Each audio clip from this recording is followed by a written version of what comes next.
How It could was you do almost this? midnight when Andrew Hale pulled his car into the semicircle drive and killed the engine. I am so The mansion's sorry. facade looked like it always did. Calm, dignified, expensive. But the silence that waited behind the doors felt different tonight, as if the house itself were holding its breath. He stepped in and set down his suitcase. The hall smelled faintly of lemon oil and lavender. A single light glowed under the crack of the kitchen door.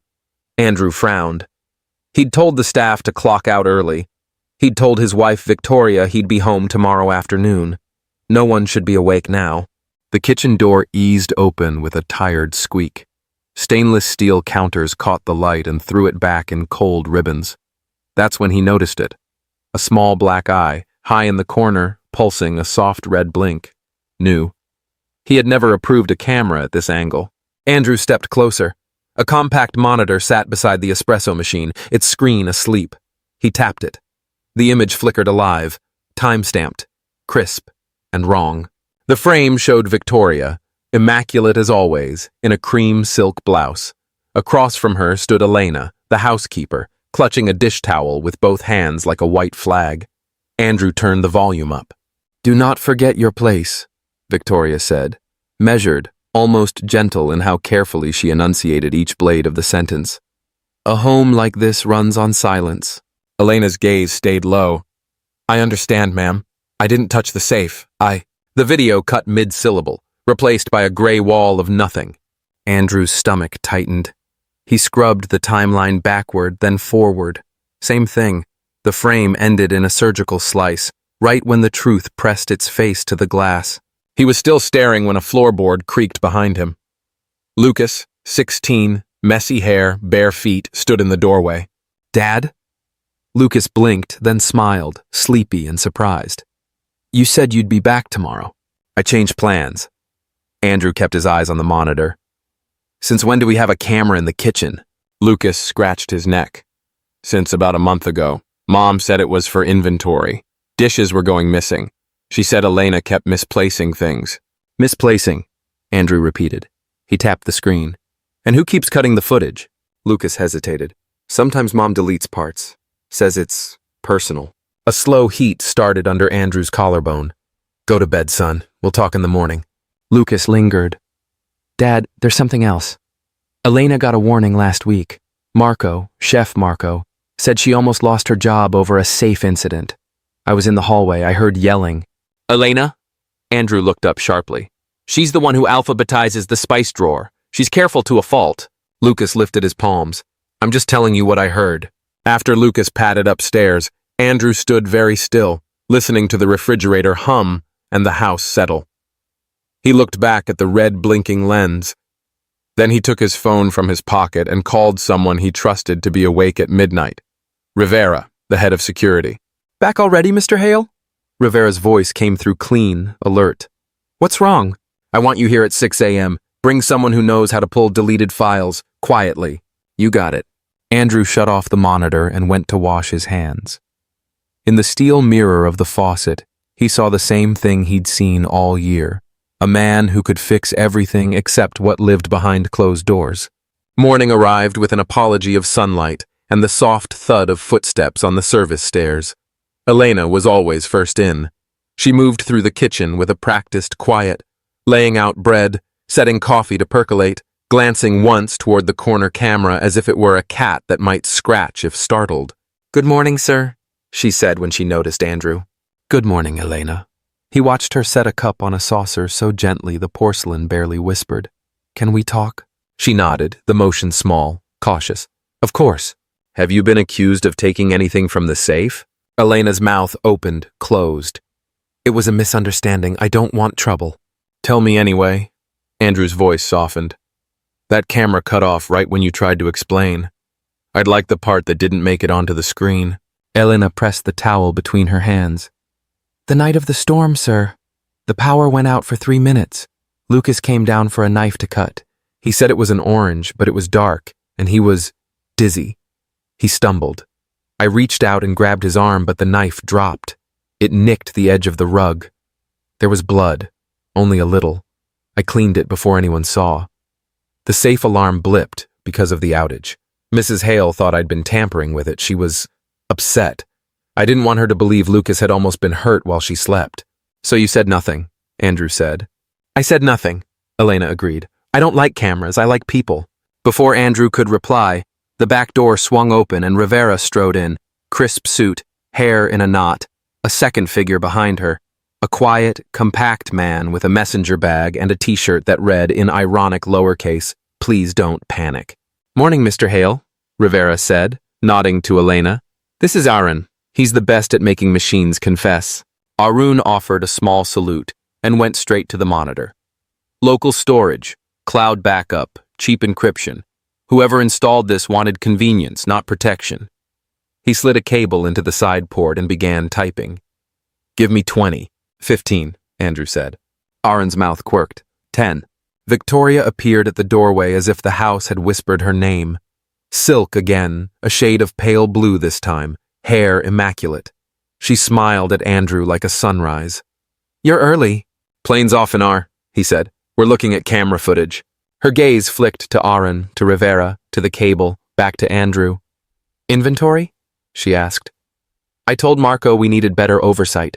Wine bottles, utensils, spices, things disappear in kitchens. It's a vortex." Andrew watched her closely. "And the deletions?" She smiled without showing teeth. "Privacy. We all deserve a life not recorded." Elena stood very still by the sink, folding a towel that was already folded. Arun cleared his throat. "I have something." The screen filled with a list of time-stamped files. Some carried a gray warning triangle. Arun clicked one. The video began. Victoria, the night of the storm, holding a flashlight that jittered over countertops. Elena's face hovered at the edge of the frame, worried, a hand on Lucas's shoulder. "Back to bed," Victoria's voice said. "Elena, why are you holding him like that?" "He slipped," Elena said. "He's fine." The light swung to the floor. A thin line of red crossed the edge of the rug like a rule in a composition book. The safe panel on the wall glowed with a harmless orange. Then the file jittered, blurred, and ended. Arun tapped. "That's where the local file stops, but the cloud backup caught a mirror clip from a second camera, pantry angle." "Second camera?" Andrew turned slowly to Victoria. She didn't blink. "It's the pantry. We keep truffles in there." Arun clicked again. A new frame lit the screen from a slightly higher vantage point. It showed the same moment, the same storm night chaos, but now it ran on. Elena knelt on the floor to clean a drop of blood. Lucas murmured, "Sorry," half asleep and ashamed. Victoria knelt too, pulled Elena's hand away from the rag, and stared at the small red smear like it was an insult.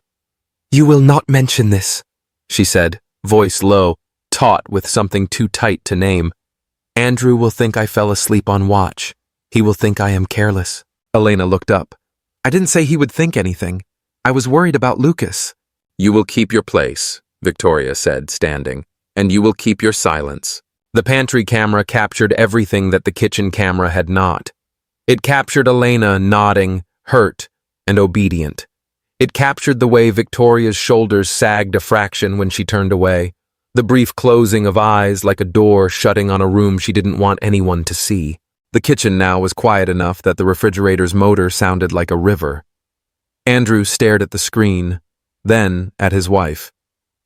"You deleted the part where she saved our son." Victoria's chin lifted. "I deleted private family matters. The staff doesn't need—" "Respect is not a private matter," Andrew said, softer than his anger felt. "Truth isn't either." "No one was hurt," Victoria answered. "What would you have me do? Wake you at 2 a.m. to say that your house still stands? You were in Singapore. You had a deal to close." Rivera shifted her weight, the movement polite, non-committal. Elena looked like she wanted to be the size of a teaspoon and slip into a drawer. Andrew exhaled. "We're not finished." Arun, eyes on the screen, raised a finger. "There's more. The cloud logs show remote deletions from a second device. Whoever did it used a tablet. Also, this system writes a small text thumbnail of every frame for its timeline. Sometimes those survive even when the main clip is scrubbed. Give me 5. He worked in a silence that grew a shape and a gravity. Then the thumbnails populated in a waterfall. Tiny mosaics of the night of the storm, the week before, Last Tuesday, yesterday afternoon. Aaron pulled up a sequence from 3 days ago. The frame showed Elena at the sink, washing a copper pot. Victoria stood beside her with a bottle of wine, speaking softly, smoothly. The audio came through faint at first, then sharpened as Aaron cleaned the track. "I need you to move the truffle box from the pantry to the top cabinet," Victoria's voice said. "Put it where Marco can't find it. He's been careless with inventory." Elena's hands paused in the water. "Ma'am, Chef Marco signs off every item. We count together." "Then you will help me count this differently," Victoria said. Elena set the pot down. "I may prefer we follow procedure." Victoria's mouth tightened. "Procedure is a fiction designed by people who don't want to be flexible." The clip ended in a gray square. Aaron lifted his eyebrows. "Someone cut that one too." "Flexible," Andrew repeated as if tasting a foreign word. Victoria's eyes were steady, even bright. "Do you know how harder it is to run a house than a company? You have assistants and budgets and meetings and applause. I have reputation. One scandal about staff, one rumor about theft. People like us don't get forgiven for mess. We get photographed in it." Andrew took a breath that felt like it had been waiting at the bottom of his lungs for months. "People like us," he said, not quite a question.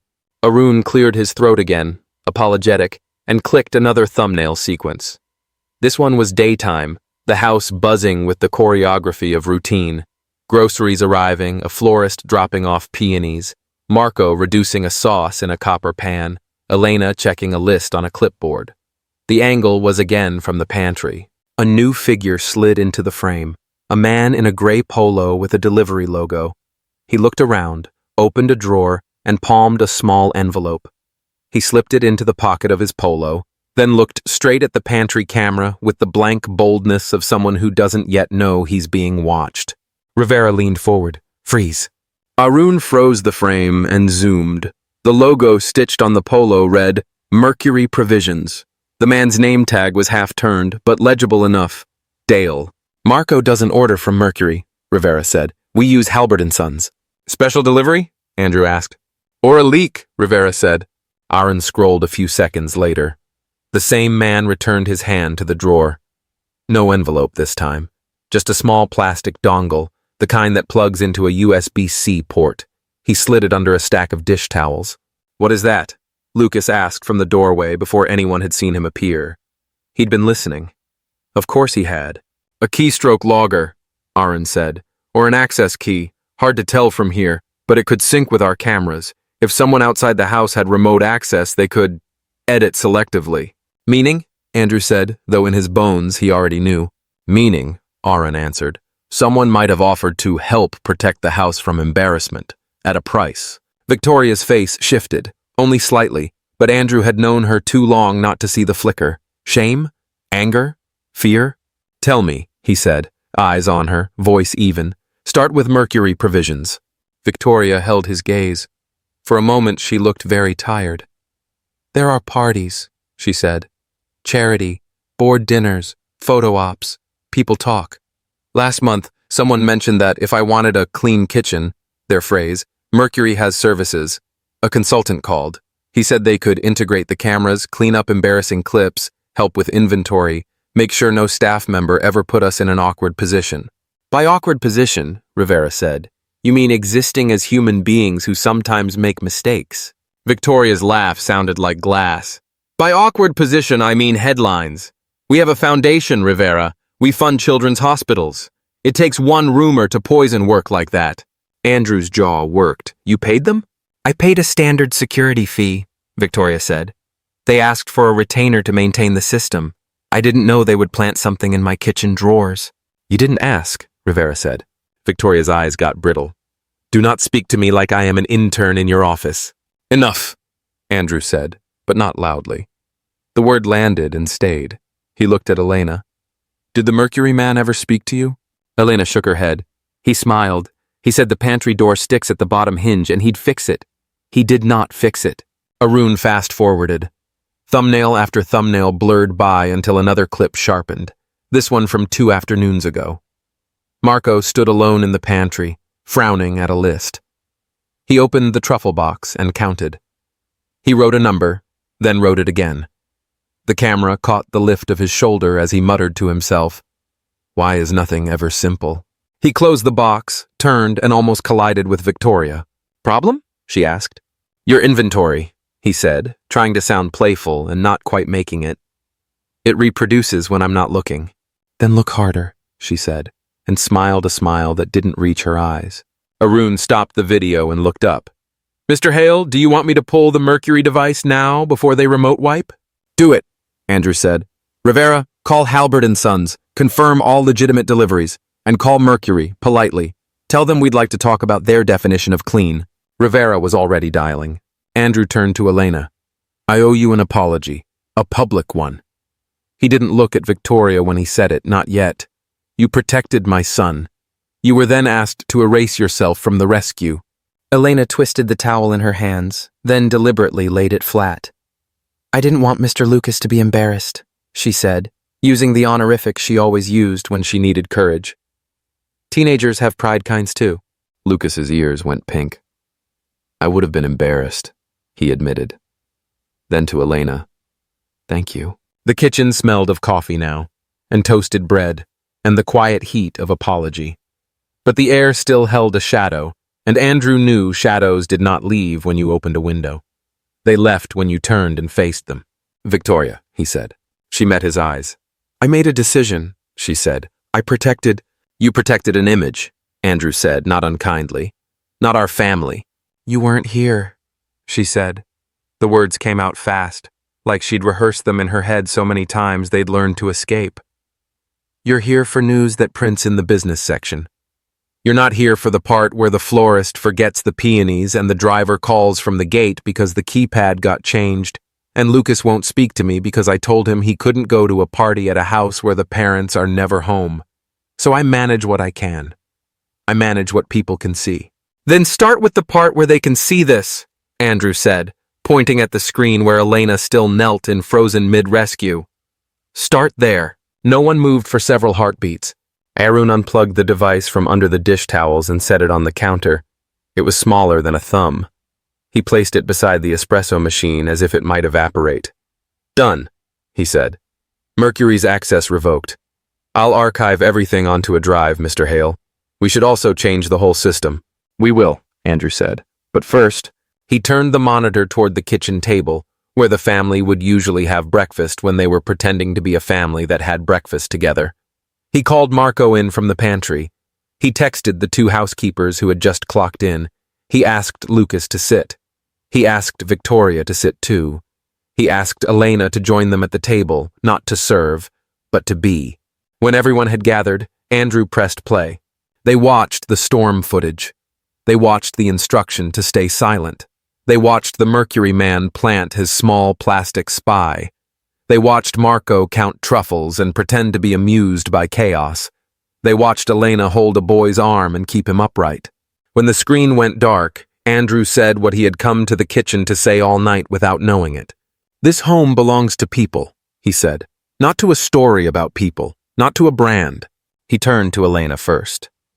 You're not just staff. You are the reason my son didn't cut himself worse than a rug. Starting today, you're the household manager. You'll set procedure, not bend to it. You'll have the access codes and the authority to say no when outside vendors push into our home. You'll be paid and treated accordingly. Elena stared at the table. Tears fell onto her hands and made small, perfect circles on the back of her knuckles. Sir, she said, and then had to stop to swallow around the word. Thank you. Andrew turned to Marco. You run a kitchen I'd eat in every night. From now on, you sign off on all vendors. Rivera will audit. If anyone from Mercury tries to contact you, send them to me. Marco nodded, relief easing his shoulders. With pleasure, sir. Then Andrew faced Victoria. I can live with a house that looks imperfect, he said. I cannot live with one that edits its honesty. If we're going to mend this, we begin by naming it. You asked someone to erase our mess. Our mess is the part that tells the truth about who we are. Victoria's eyes glistened in a way that wasn't performance. I was afraid, she said, brittle pride dissolving into something softer, something human. Everything feels like a spotlight lately. Every whisper turns into a headline. I didn't want to become a story about a careless mother in a perfect kitchen. Then let's write a different story, Andrew said. Let's start with an imperfect apology. For a long moment, the only sound was the clock over the doorway counting seconds in quiet, relentless ticks. Then Victoria turned to Elena. I am sorry, she said. The words were simple, and they cost something to say. You deserved my thanks, not my control. I used you to protect a version of me that couldn't stand up to a camera. That was wrong. Elena looked up. I accept, she said. And I want the cameras to remain, but not to watch people, to watch the food, the doors, the deliveries, the work, not the hearts. Rivera smiled, small and real. I can configure that. Andrew exhaled, the breath that had been held in some back room of him for too long. We're not done, he added, but we've started. Change didn't arrive like a parade. It arrived like sweeping a floor in slow circles until the room looked back with its shoulders relaxed. Rivera replaced the entire system. Fewer interior lenses, more at the perimeter. No audio in personal spaces, strict logs, two-factor authentication, a ban on outside consultants whose business model thrived on fear. Arun built a private archive and handed Andrew a hard drive labeled, in neat block letters, Home, Unchanged. Marco posted a whiteboard on the pantry door with inventory line items and 3 signatures below each, his, Elena's, and the day's assistant. A small sign hung above the truffle box that read, at Rivera's insistence, don't panic. It's only fungi. Lucas started showing up to the kitchen a little earlier, lingering longer, asking Elena how to make the kind of omelet that didn't look like a folded yellow towel. He asked Marco about reduction and about how you knew when a sauce had said everything it needed to say. He asked his mother if she wanted coffee, and when she said yes, he made it. Andrew took meetings in the study with the door open. When he had to leave for 2 days, he left a schedule, and he left space in it where he wrote in his own hand, family. Victoria stopped calling Mercury. They called her once. Rivera answered. The conversation was short. But a house, even a graceful one, can hold more than one secret at a time. 2 weeks after the big apology at the table, something else uncoiled from under the refrigerator like a cord that had been waiting to be tripped over. It started with a florist, always the florists, with their good noses for air heavy with tension. He arrived with peonies and the gossip that Halbert & Sons' driver had found a pile of empty Mercury boxes in the recycling bin behind the east fence. Rivera checked the security footage. The east fence camera, new, sharp, honest, showed Dale, the Mercury man, at 2 a.m, tossing flattened boxes over the fence from the neighbor's side. He smiled at the camera this time. Then he left a small envelope wedged under the gate. Rivera lifted the envelope with gloved fingers in the morning and brought it to Andrew in a clear bag. Inside, there was a note in block capitals. You are welcome. Protection is a service. Service is not free. There was also a single photograph. A still from the old kitchen camera, Elena mid-blink, caught at an angle that made her look furtive. The kind of picture that could travel far without truth as luggage. Andrew put the photo on the table between his hands. Then he called Rivera and said, let's invite Mercury to tea. They came that afternoon with a contract in a leather folder and the kind of smiles that people bring to funerals and mergers. Dale was there, clean-shaven, polite. His boss introduced himself as Mr. Knox. We manage risk, Knox said, spreading his hands like a tent. We help our clients remain presentable in a world that punishes mistakes. Andrew nodded. We value transparency, he said. We also value local law. You installed unauthorized devices in our home and modified our recordings without consent. Knox's smile did not move. We removed liability, he said. You're welcome. Rivera placed a printed log on the table and slid it across. Here are timestamps, access points, MAC addresses. Here is a still of your employee planting illegal hardware. Here is our counsel's card. Knox's smile cracked, thinly. He tucked the contract back into the folder. We regret any misunderstanding, he said. We will, of course, cease all. You ceased last week, Rivera said. Knox stood. Then there's nothing left to discuss. There is, Andrew said. He held up the photograph of Elena. You built a business on turning people into angles. We're building a home on turning them into names. You will destroy this file and every file like it. Knox, for the first time, looked tired. They live in the network, he said. Files are never truly destroyed. Andrew placed the photograph back on the table, deliberately, as if putting down a plate instead of a threat. Then we will build bigger names than your angles. He did. He and Victoria hosted a dinner a week later, not for board members or donors, but for the staff and their families. They ate at the long table. Elena's mother sat beside Marco's sister and laughed like she had worked here forever. Lucas toasted Elena with ginger ale and said, awkwardly, sincerely, that if anyone ever turned him into a photograph again, he'd make sure to be blinking twice, to complicate the narrative. After dessert, Andrew stood and told the story of the night of the storm. He told it plainly. He told it without shame. This house is not perfect, he said, but it is honest. Cameras watch the doors, people watch over each other. And something shifted. It wasn't magic. It was trust. It was what trust feels like when a house decides it wants to be a home more than it wants to be a set. Weeks later, the kitchen light glowed warm late into the night. Andrew stood alone, rinsing a glass, not because it needed rinsing, but because sometimes hands need work while the mind catches up. He looked up at the corner where the camera had once blinked like a tiny red heartbeat. Now a softer lens watched the back door, angled at the hinges, at the practical life of a kitchen.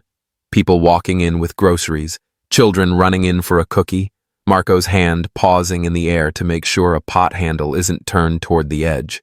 Rivera's configuration had kept the soul of the room to itself. Andrew dried the glass and set it down. He pulled out one of the old hard drives, the one Aaron had labeled home, unchanged, and held it for a moment like a book. Victoria stepped into the doorway and watched him. "Can I come in?" she asked. "You live here," he said. She came to stand beside him, close enough that their shoulders nearly touched. "I still wake up at 4, she said, thinking about headlines that don't exist. "They might," he said. "Someday. We'll be there together when they do." She looked at him and nodded. "I'm trying to be presentable to you, not just to them." He touched her hand. "Start with being present." She laughed, small and real. "I can do that." They stood like that for a while, two people learning how to not be angles. Elena came in quietly to hang a towel. She smiled at them and reached into a drawer for a fresh sponge. On the counter sat the small plastic mercury device inside a paperweight, like an insect in amber. Rivera had suggested keeping it for a while as a reminder. Elena had put a post-it under the paperweight that said, in block print like Knox's note, but kinder, "Don't forget who we are." "Good night," Elena said. "Good night," they answered together. After she left, Andrew reached for the light switch. Then he thought better of it and left the kitchen lamp on, the way you leave a porch light on for someone still finding their way home. The call came on a Tuesday. Rivera put it on speaker in the study. A detective from the Financial Crimes Unit. A small inquiry. Mercury Provisions had been flagged as a shell for a different enterprise. Did Mr. Hale have any experiences he wished to share? Andrew glanced at Victoria, then at Elena, who had brought in a tray of tea and paused by the door. "Yes," Andrew said, "but I'll tell you the most important part first. It's not about cameras. It's about people." He told the detective the story. The storm, the cut files, the tiny device under the dish towels. He told the detective about the dinner at the long table. He told the detective that the most valuable thing he'd recovered wasn't footage. It was permission to be wrong in front of each other without burning the house down to hide the ashes. When he hung up, he found Lucas leaning in the doorway with his phone in his hand. "You're going to put that in a speech, aren't you?" Lucas asked. "About permission to be wrong." "Maybe," Andrew said. "Can I borrow it for my essay?" Lucas grinned. "They asked for a story about a time my family learned something. Only if you include the part where you tried to cut an orange in the dark," Andrew said. "Deal," Lucas said. That night, the house breathed like a living thing, a learned rhythm, steady. The kitchen lamp burned soft. The perimeter cameras watched the gates with a patience that never blinked. Inside, people watched over each other. Not perfectly, honestly.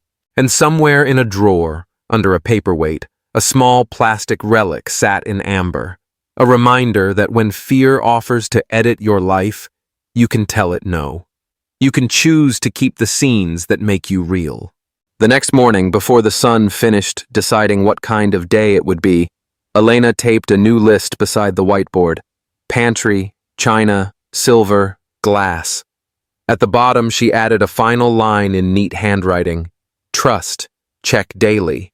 Marco looked at it and saluted with a wooden spoon. Best inventory item yet, he said. Andrew walked in and laughed. He poured coffee and breathed in the simple, ordinary miracle of a house that had stopped performing a life and started living one. He looked up once more at the corner where the old camera had sat. Then he looked away, to the table where his family, and yes, that word now included more people than it used to, was about to sit. He took a seat, and for the first time in a long time, it felt like exactly what it was. Home.